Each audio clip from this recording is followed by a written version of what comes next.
I was convicted and then spent some time incarcerated, spent many years representing myself.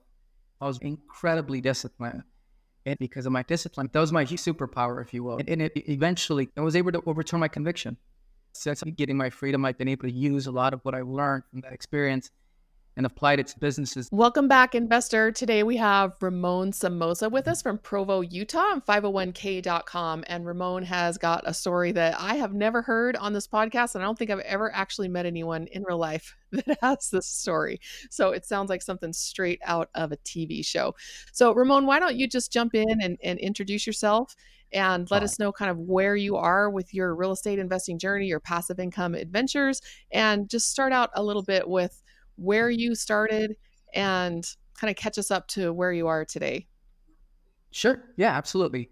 So grew up in Southern California, in Los Angeles specifically, and went to USC, graduated there with an accounting degree, and was supposed to go become an auditor. Got a job offer from Deloitte in 2 years, worked hard for that. And then the closer I got to it, I realized that was not what I was looking for. So I decided to go back to being an entrepreneur. As a youngster, I have experimented a little bit with businesses, small businesses. And so I decided to go back to that, had a business. Very quickly went to a networking event and very quickly met a USC alum that was in commercial real estate. And he invited me to join him. And so anyways, I started in commercial real estate back in 2004, downtown Los Angeles, selling apartment buildings. And it was just kind of just a lot of cold calling and just starting from scratch, and did that for a couple of years. Moved to Utah. It was successful with it, by the way. I was very disciplined. Because of my discipline, I was able to see success relatively quickly and moved to Utah. Made the mistake of getting out of commercial real estate, went into residential because that was hot back in 2005. And it was selling 2 to 4 houses a month. It did relatively well, but unfortunately, it wasn't something that was going to build any generational wealth, right? 2 to 4 deals. If they were commercial, now you're talking, right? Now you're able to, you got big money coming in. You can invest 2 to 4 houses. I still was able to do some investing. I was able to buy some real estate. But eventually, like I said, I was in the residential field, in the residential arena. And life took some interesting twists and turns, and I had a number of businesses. And right before we started today, we were just talking about that. One of the unique things about my life story is that one of the businesses I had was a venue, right? We did concerts and things like that. And back then, I was not a very good judge of character, and I made the mistake of hiring a security company. The company itself, later I found out that was the problem right from the get-go. I didn't know that at the time. Anyways, long story short, I ended up hiring the wrong people.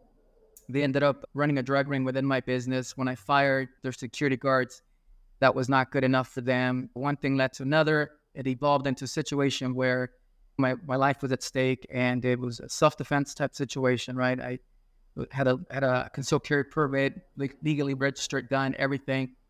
But because of a number of bad decisions that I made, it made me look guilty, right? So when the tragedy happened, I didn't have the fortitude, the state of mind, a number of things, right? I can go down the list of all the things that I lacked to make good, sound decisions, right?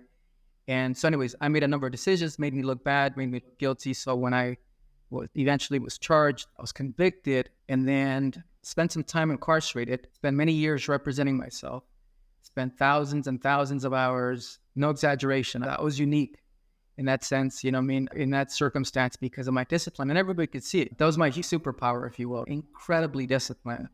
And it eventually got to that point. I didn't start out that way. It was like a muscle, right? I kept working on it, and was able to overturn my conviction. And because of that, I'm here before you today because what I got convicted of could have easily ended up in a life sentence. And it was a lot of weight, a lot of the stakes were as high as they could possibly be. And it almost broke me a number of times, but I was able to just take it a day at a time. And I learned some valuable lessons. It was, in some ways, it was an amazing experience. It was a great experience. Like I said, there's a lot of good things that came from that. Since I'm getting my freedom, I've been able to use a lot of what I learned from that experience and applied it to the businesses that I have and been able to build a team, right? Because we have a team of people that work for me. There's about 12 people right now that work for me at 501k, and just trying to instill some of those lessons that I learned, right, on them, right? Some of that discipline, the work ethic, the integrity, a number of things. So it's been an interesting journey. So I've started 501k with the vision of being able to help out the average American. You and I have talked about this before, and it's no secret. There's tons of content out there about how we've been sold this dream that 401ks is the way to go, right? 401ks are going to get you to retirement, that everything's going to be wonderful if you just invest 15%, 10% what you make into a 401k and you'll retire. When I was a youngster, the dream was that you'd be able to retire by the time you're 63 or 65. I think now it's probably what people are told is by the time that they're 70, but that's not the reality of it, right? The lady that just prepared my tax returns this last year, she's in her 70s, and we spent a lot of hours together, just talking hours and hours, preparing my taxes for all my businesses. And she'd love to be able to retire, but she can't. She's in her 70s. She can barely get out of the chair to go and grab the stuff off the printer, but she has no choice. And she's a smart lady, smart. I'm sure she saved her 10, 15%, or at least made an effort at it. And she has to work, and she works long hours. And I think that's the reality for a lot of people now. And it's going to be the reality for a lot of people in the future, unless something changes. I think there are success stories, right? People that put money into 401ks and they do well. But I think that's more the exception than the rule. If you take into account what the financial advisors are charging you, you take into account all the businesses that go under, you take into account all the volatility, everything that has to do with the stock market. To me, and I know it's an oversimplification, but to me, it just seems like it's gambling. You're gambling and you're not in control. It's not like real estate. Yeah, there's risks involved with real estate and with development, so on and so forth, but you can control a lot of it, right? A lot of it is you can play it like a game of chess, and you can see into the future, and you can preemptively make some decisions as far as how you're going to handle certain situations that may arise, and you can plan for them, and you can set things in place to protect you, right, in case things go bad. But with the stock market, right, you don't know if, for example, if you have half your 401k invested in Apple, right, just as an example, right? I like Apple, but just as an example, or I should say I have Apple products. I like their products. And if they're committing fraud, when I graduated as an accountant back in 2002, if you recall, that's when everything was going crazy. There was the Enron scandal. Tons of people lost their 401ks. A lot of people. So much wealth was lost. I was a year from graduating when that happened, and I was supposed to go be an auditor, right? The good guy, right? Then go and save corporate America, right? Go do the right thing and make sure these companies are not ripping off their investors and not doing the wrong thing. But then as I got closer to graduation, you realize, and then cases came, right? News articles and investigations developed, and you found out that the auditors were in on it. The auditors were in on it. Yeah. What are the big five? Back then it was the big five. I think now it's just the big four. The company I was supposed to go work for was Deloitte. So then I found out that the auditors were, not all of them, but just the industry as a whole, they were in on a lot of the stuff that was happening that was not right. You had Xerox had committed tons of accounting irregularities. Xerox, Global Crossing. I had them all memorized. I had a list of all these companies back then. And then I realized it's just, it's you have no control, right? To get to my previous point that I was trying to make. So if you have half your wealth invested in Apple stock and they're committing fraud and tomorrow they go under, you have no control over that. What are you going to do? There's nothing you can do about it. And I think real estate that's one of the big differences in real estate, right? It's, if you have an apartment building, you own that apartment building, there's a number of risks. You can plan for that. You can have cash reserves. There's, you know what I mean, right? I can go on about this for a long time, but you see where I'm going.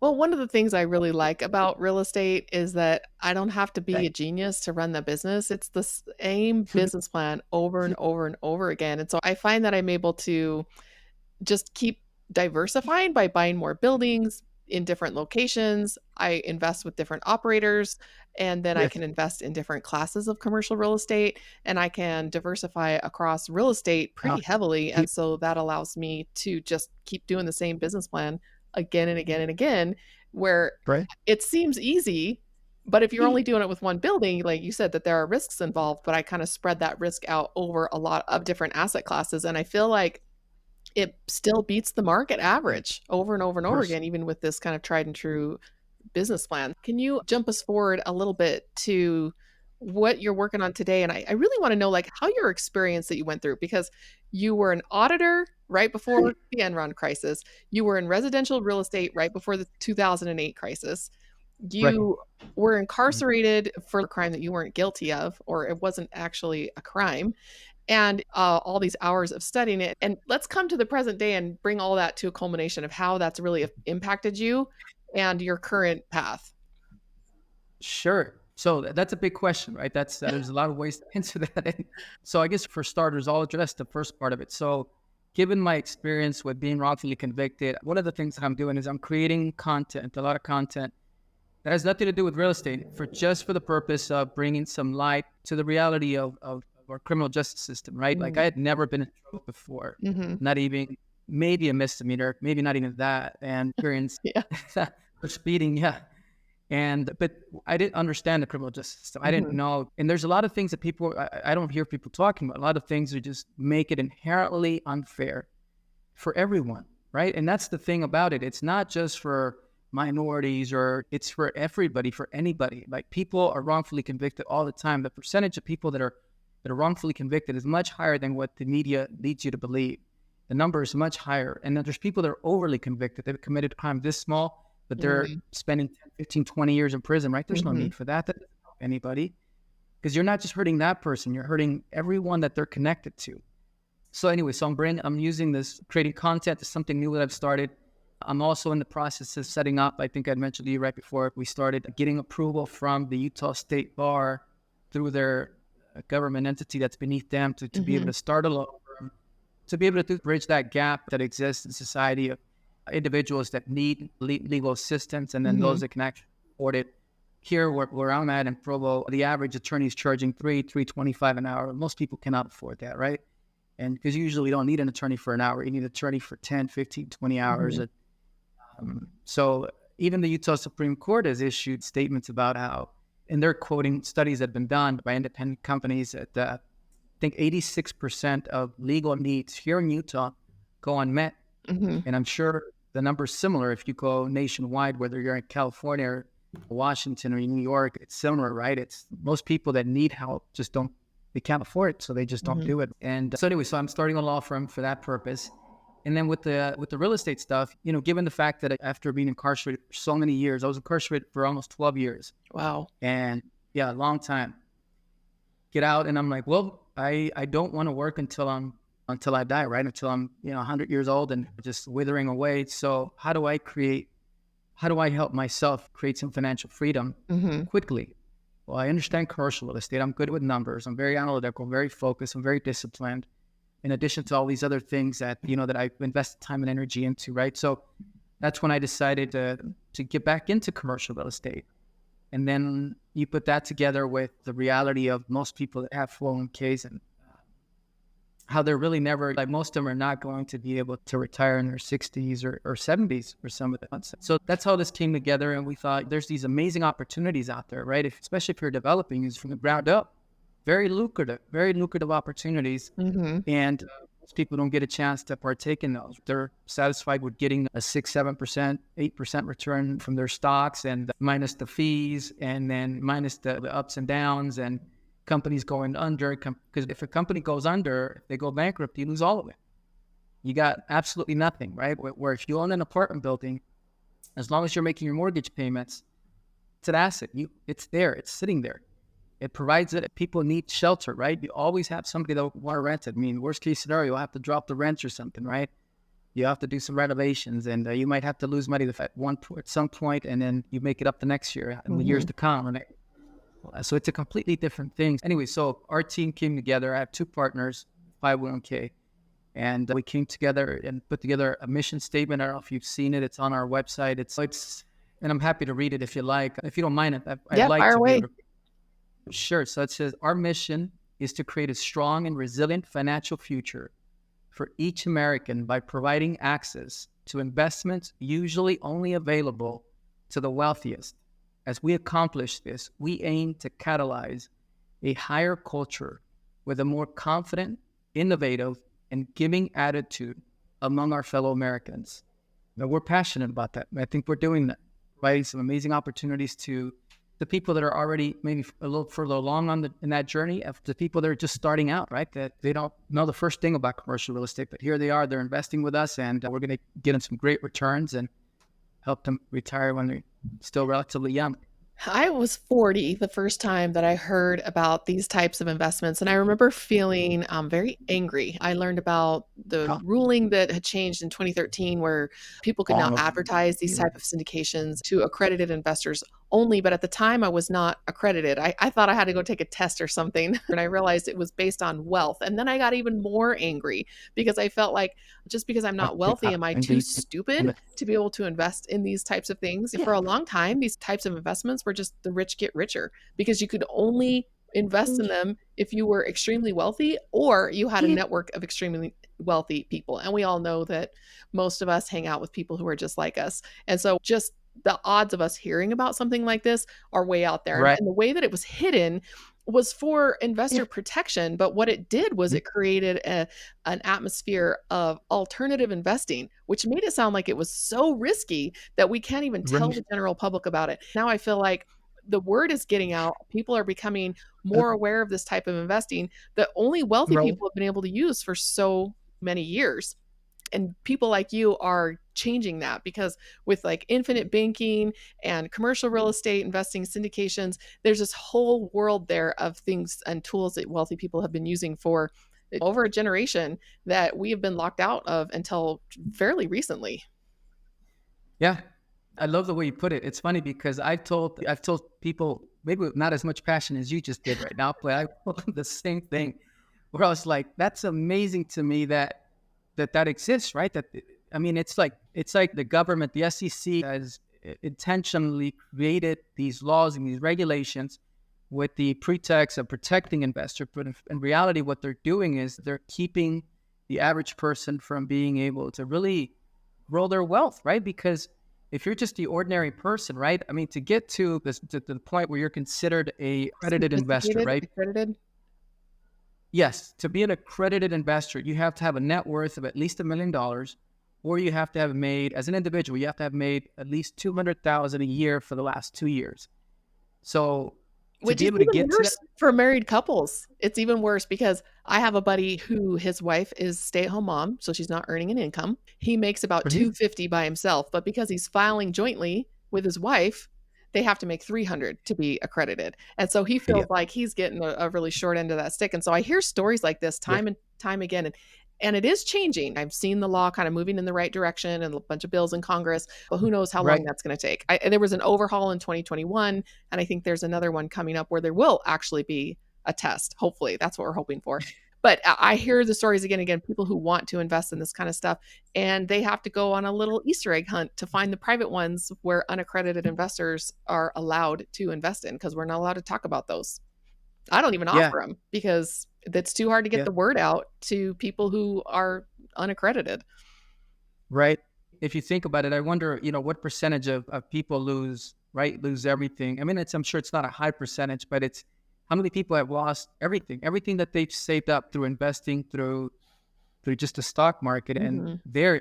anybody could just put their money in there. In fact, they're trying to get youngsters to make it easier for anybody, even somebody with a menial job, to be able to invest by selling Mhm. fractions of a stock. They're trying to make it to where you can invest $10, $15, and so they're trying to make it available to even the most unsophisticated person.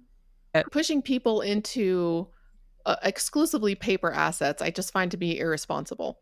I invest in the stock market. We like to diversify. There are things that we want to be spread across, but to look Yeah, at real estate, it's called real for a reason, and have that entire asset class basically being looked at as an alternative investment, it just boggles my mind. It has more to do with liquidity than it does with the underlying safety or risk of the asset itself. It's about volatility. You need to be able to get that money out of your retirement whenever you need to, and the only thing that you can do that's that liquid is also going to be volatile because it's so liquid. And to me, it's not about risk, it's about liquidity. right. And do you think that that's the reason that they've implemented those laws? Do you think that's the reason for the restrictions? I think that's the reason why custodians have to keep their clients in paper assets unless it's a custodian that's approved for self-directed. And even the word self-directed is scary. Like, I don't know what I'm doing. Like, I don't know how to invest in the stock market. And so it's really kind of nice that I can have a custodian or just buy into an index or something like that. I've tried the stock market. I just don't get it.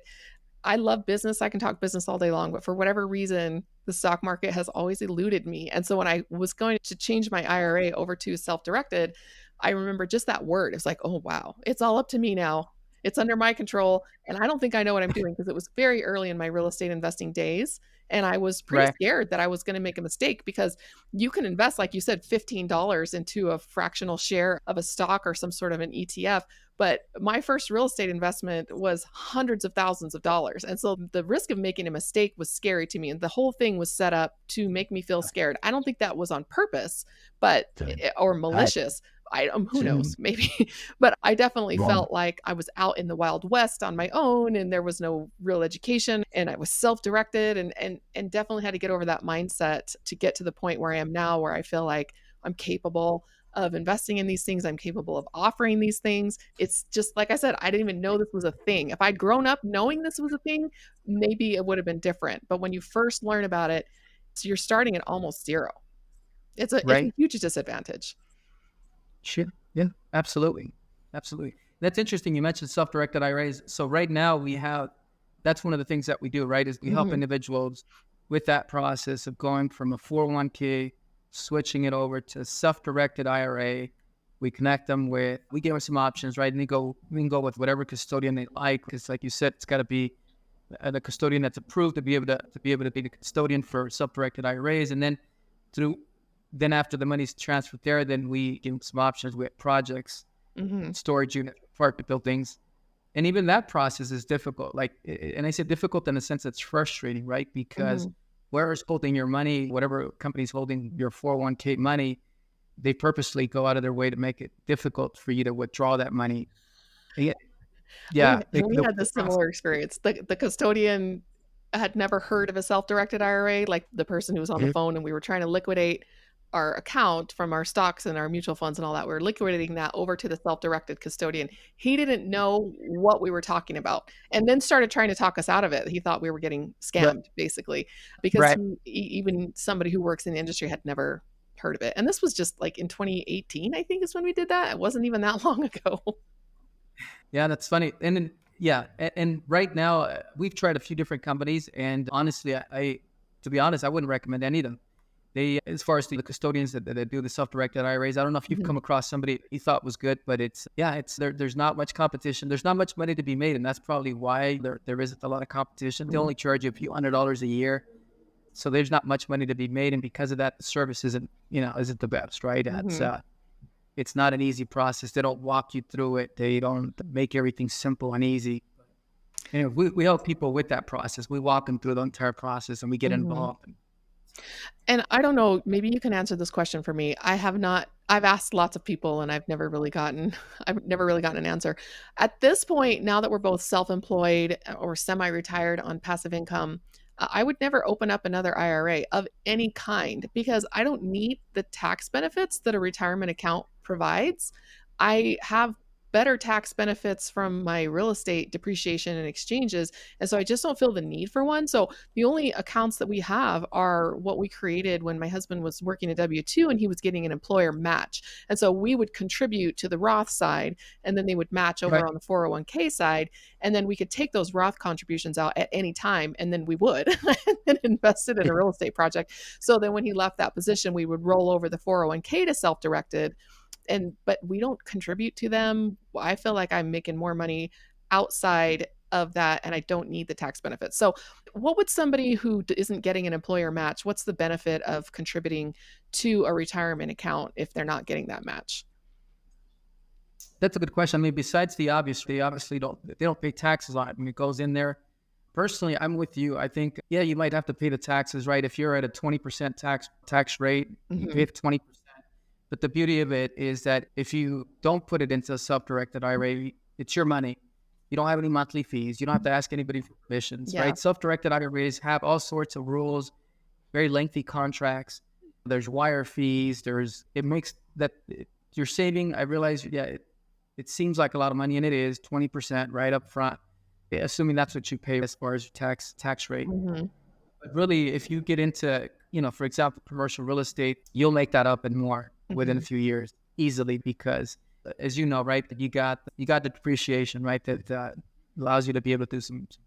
save a lot of money, right, on taxes. Mm-hmm. And if you buy the right property, especially if it's a big enough property, the tax benefits are amazing.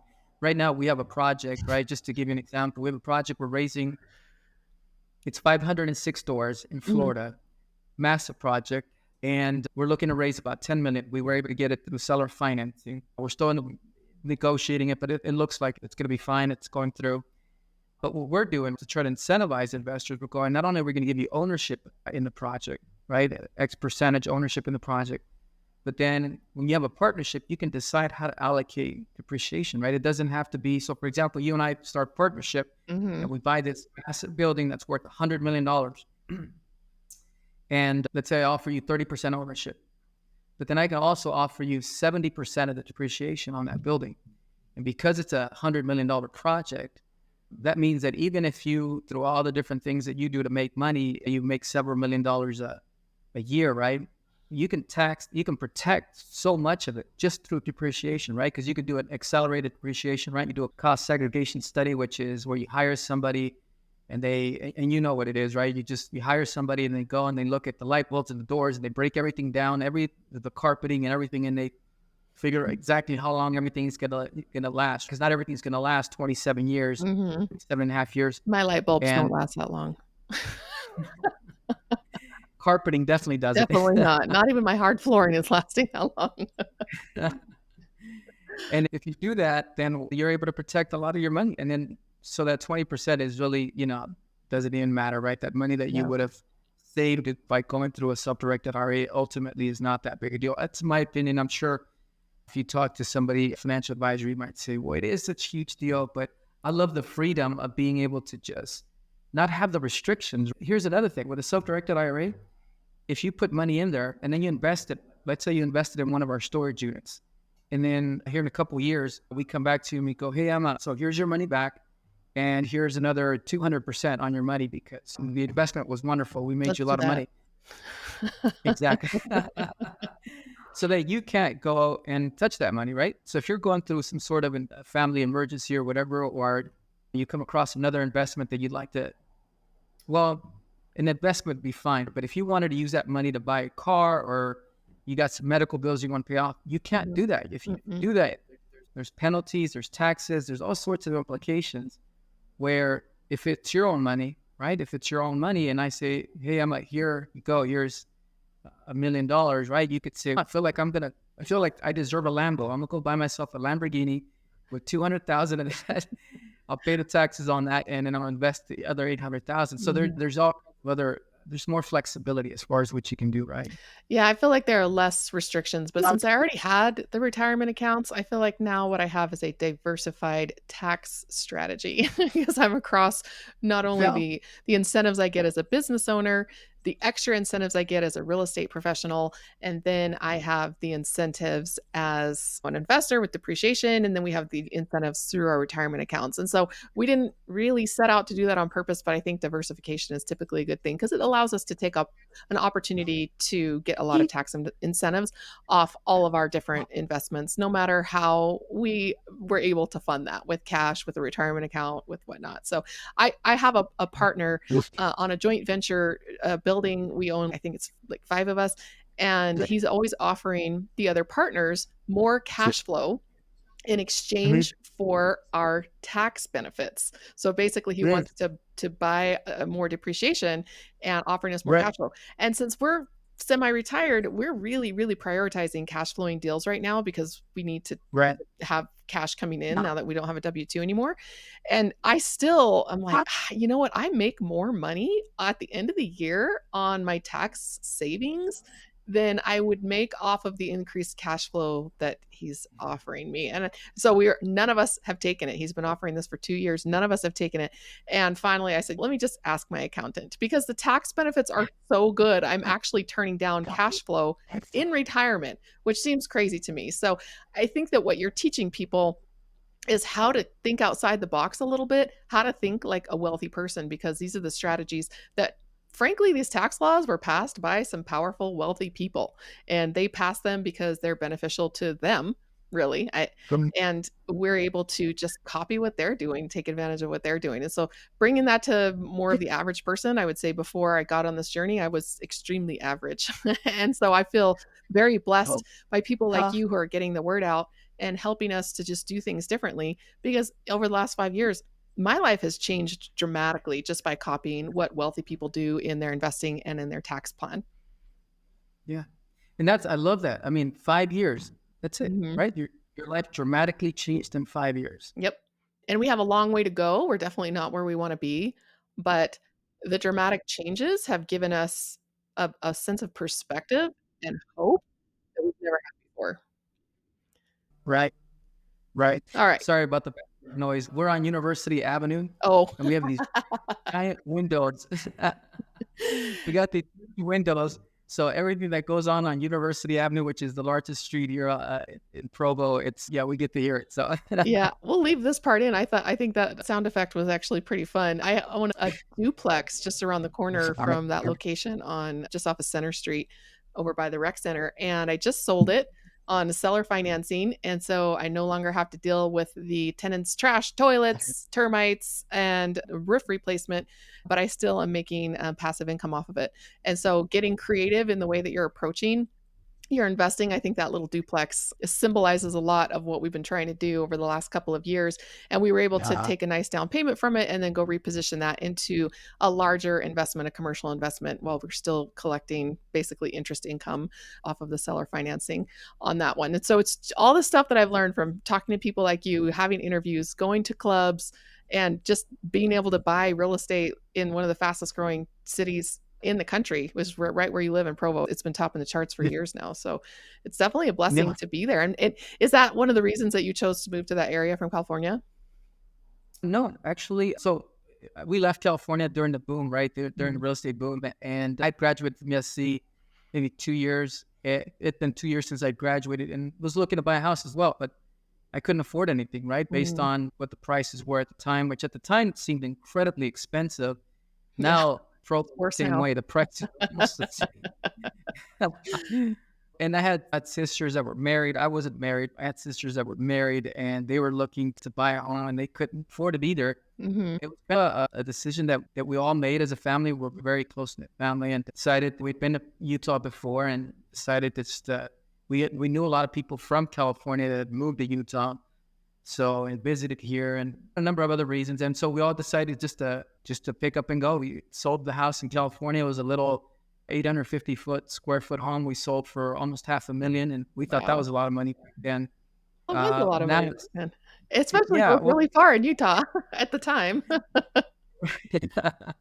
in fact, now that same house, because of the amount of land that it had, now it's, I think it's last time somebody purchased it, they paid about $750,000 for it. So it continued to go up from there. Mhm. So yeah, so we all moved down here, and Utah County there's a lot of great things about Utah County. So there's a lot of great things. Some things that could definitely be better, but there's a lot of great things about it. And yeah, when we got here, you could buy a house for the same house that we had sold. You could buy here in Utah for less than 100,000. Mhm. Uh, and you Wow. could buy an amazing house for 200,000, like just Uh-huh. something beautiful. Uh, I that's just not the case anymore.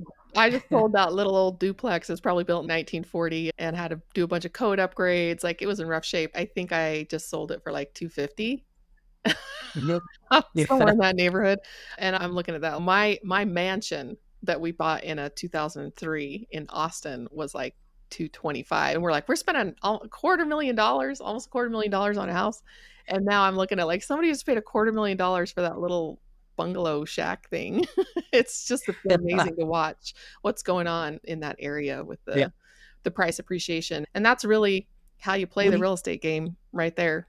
We were Yes. getting less than a 1% return of equity on that project because it had appreciated so much. And so we sold it and we're able to take most of that equity out and redeploy it into a project that had a better return on that cash. So just like I Sure. said, talking to people like you, listening to podcasts, watching videos, going to meetings, you'll learn these things little drip by drip, one at a time, and they add up over the years to be incredibly powerful tools. Right. Right. It's true. It's true. And it's a journey that never ends, right? You're always learning. Hmm. There's always more to learn.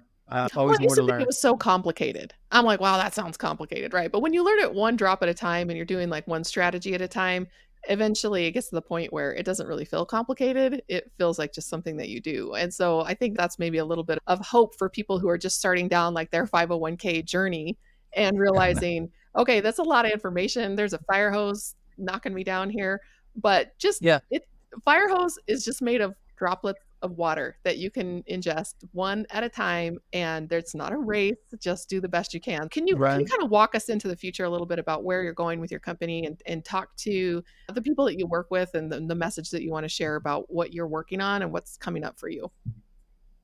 Sure. So we're excited about the future of the company. We started off with doing a little bit of residential, maybe some duplexes, some fourplexes, and now we've gotten to the point that just yesterday we were on a call negotiating, doing the final negotiations for this 506 unit apartment building Hmm. in Florida.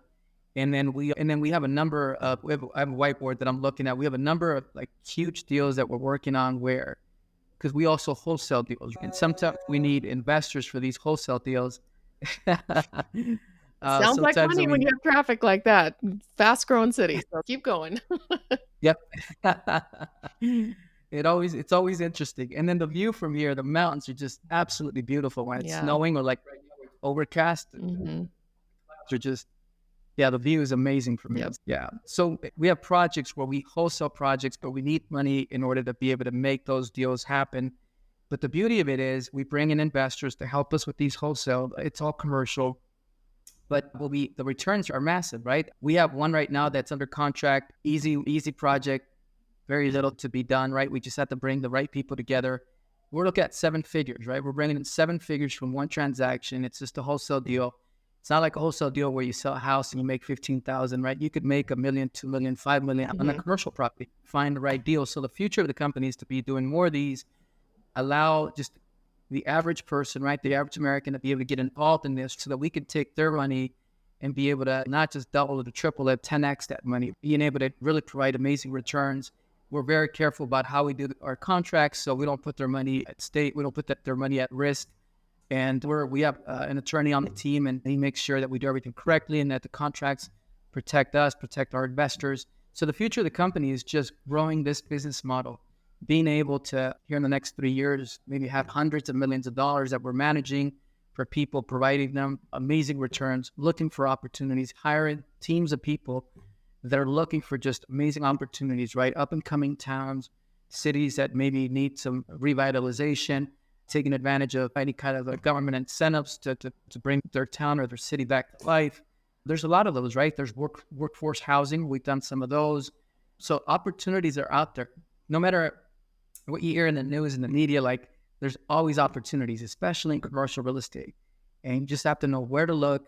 And the beauty of it, right? Like you mentioned early on in our discussion, you said it's the same business model over and over, right? So at some point it becomes repetitive. So at some point, if you find, for example, if it's workforce housing, at some point you figure out the little nuances of that, right? The little business model, and you can just copy and paste and do it over and over, and it's the returns they're not 6-7% return, right? They're 600%, 700% returns on your money.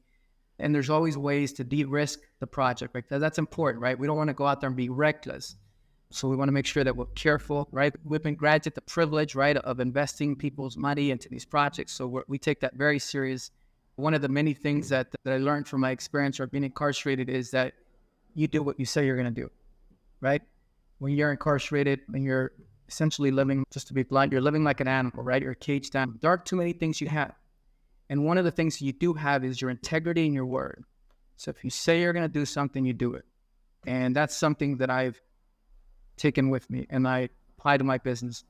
And we go above and beyond. We try to go the extra mile for all investors. We give all our investors monthly reports, how the project is going, Hmm. the good, the bad, the ugly, every month. So not required by SEC, not required by contract, but that's just something we do. And we make bank statements available to them Mm. if they ever ask for it, which is important because Hmm. financial statements can be put together in half an hour, right? And that's from my experience in 2002, right? Watching all this corruption that had taken place, all these companies that went under. Enron was the worst one, right? But from that experience, I took that, right? Financial statements can be crafted. Hmm. proof is in the pudding, right? Are you going to open up your financial statements? You're going to show somebody your bank statements and make sure that that matches what you're saying, what your spreadsheet shows, right? So we're willing to do that for our investors. Yeah. So it's real with transparency. So is what we call it.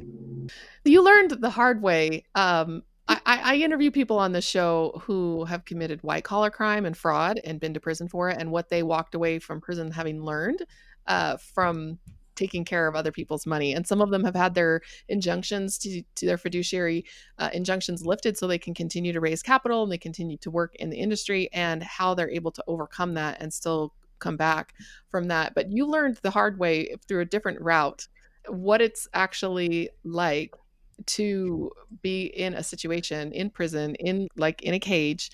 And I bet that gives you a much different perspective on caring for your investors' capital in a way that is squeaky clean, because you're an auditor. Like you said, everything can be fudged, but this squeaky clean, a transparent way that you have, because you know what life is like on the other side. Sure. Yeah, it's more than that, right? Because I definitely agree with that, right? I've been through that experience, so I definitely would never want to go through that experience again. But it's much more than that, right? You have a lot of time to think, a lot of time to analyze life and what's important, what you value. You see the propaganda on TV. You hear about companies going under. And anytime any of these publicly traded companies goes under, there's tens of thousands, if not millions of people that are affected. Mm-hmm. And some of them lose everything. And we've done some of the research. I think I mentioned that to you in one of our previous conversations about, I think it was Vanguard did a study, and they said that the average American, and actually it's not the average, the median American, well, I'll start with the average. The average American retires with only about $250,000 in their 401k. Yeah. And that's average, but that number is skewed, right? That number is not accurate because it's not a good number, a good metric, because you have a lot of individuals that are making millions of dollars just through stock options, right? Obviously, Elon Musk, but there's a lot of other people like them. In fact, some of our clients, some of the executives that we work with, because we work with people at all levels, right? So we have people that are high net worth individuals, and some of those individuals are making $2 million a year just from their stock options. It skews the number. The better number to look at is the median, and the median is only, I think, and I have to look at the report again, so don't quote me on this, but I think the median 401k balance for the average American is only about 80,000, 70 to 80,000. You can't, I mean, what are you going to do with that? How long are you going to survive on that? That's scary. 1 year, 2 years, maybe. Yeah. But that's what we were cruising for. I think we had just under 100,000 when we liquidated that in 2018, and we were 40 in our early 40s. And I was like, we got 20 years to make this matter, to make this count. And it ended up taking a lot less time because we self-directed. So, well, Ramon, tell us a little bit about how people can get a hold of you, obviously on 501k.com. What other ways could people reach out if they want to learn more about what you do? And if they've connected with you, your story is resonating, why would someone reach out to you? I think they would reach out to us if they wanted to start a long-term relationship. So we're all about relationships. We're playing, like, I don't know if you've heard of Simon Sinek. He talks about the finite game, infinite game. So we're playing the infinite game. We want to build long-term relationships. If somebody's looking for a long-term relationship, someone they can invest with, then yeah, absolutely. Give us a call. Like you said, we have our website. We're on Instagram. We're on Facebook. We're on TikTok. We're YouTube. We have YouTube long form, short form. So it's all in the beginning stages, right? Because in the beginning, we weren't too focused on all the social media content, but we are now. And the reason they'd want to reach out to us is because we find pretty amazing deals. And we have very creative ways of finding these deals. And some of it is just the good old-fashioned way, just knocking on doors, whether it's physically or phone calls or emails, but we uncover some pretty sweet deals. And if somebody wanted to look at the deals that we come across, we're happy to share those with them. No commitment, just share those deals with them. And we might leave the address out, but we'll share that deal with them. And then if they see something they like, then we can take the next steps and see how we can get them involved. So.